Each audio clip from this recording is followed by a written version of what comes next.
據了解，台南在今年第5號風台杜蘇芮21號拄形成的時，市府就啟動風信整備。25號，市長吳偉綽嘛親自參加行政院所召開的災害應變中心會議，會中向行政院長報告淡市完善的風台整備。現在台南市60座抽水站、58座蓄洪池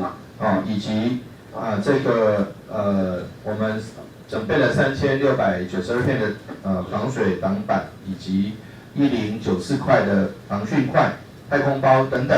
這些都已經就位，已經也發放到這個每個區公所。那該清理的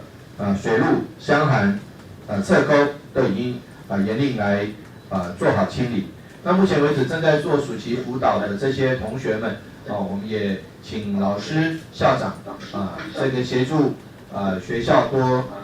加以照顧。因為淡市容易淹水的面積佔全國1/3，所以中央嘛相當重視相關治水工程的成效，希望中央地方協力，徹底將人民安全甲可能的災害降到上低。台南新聞綜合採訪報道。